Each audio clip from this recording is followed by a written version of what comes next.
दोस्तों, हमारे हिंदू धर्म में भगवान श्री कृष्ण के अनेकों कहानियाँ, अनेकों कारनामे हम तरह तरह के ग्रंथों में पढ़ते हैं। जहाँ एक ओर भगवान श्री कृष्ण बचपन अवस्था में माखन चुराया करते थे, वहीं युवा अवस्था में बहुत सारे ज्ञान हमें देकर गए हैं। जैसे निर्वस्त्र होकर नहाते गोपियों का कपड़े चुरा लेना।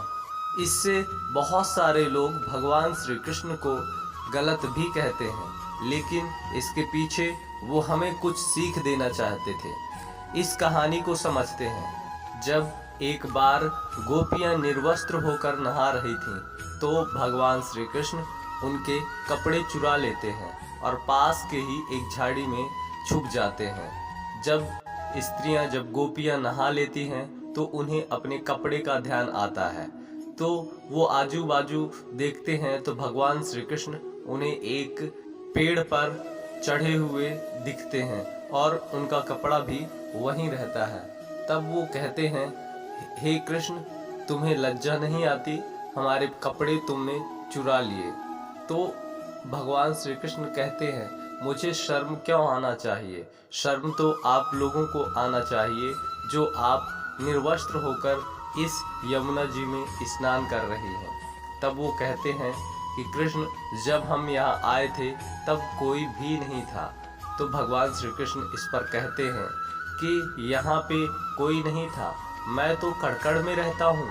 तुम्हें तो आसमान के पक्षियों ने देखा, तुम्हें यहाँ पे चलते हर जानवर ने देखा, तुम्हें यहाँ पे जल में मौजूद हर जीव जंतु ने देखा, फिर कैसे तुम्हें किसी ने नहीं देखा? इस पर गोपियां कहते हैं, हमें माफ कर दो और हमारे कपड़े दे दो। तो भगवान श्री कृष्ण कहते हैं कि जिस तरह से पानी के अंदर गए हो निर्वस्त्र, उसी प्रकार से आकर आप अपने कपड़े ले जा सकते हो।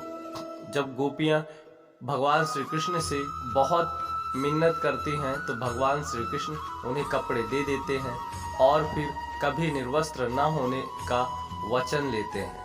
इस प्रकार से भगवान श्री कृष्ण ने उनको एक ज्ञान दिया। और इसके पीछे हमें ज्ञान क्या मिलता है?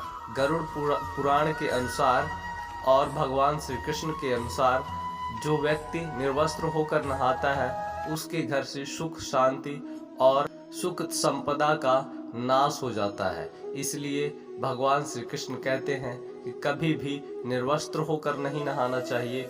इससे पितृदोष भी लगता है, क्योंकि जब नहाते वक्त हमारे पूर्वज हमारे आसपास ही होते हैं। इसलिए कभी भी निर्वस्त्र होके नहीं नहाना चाहिए।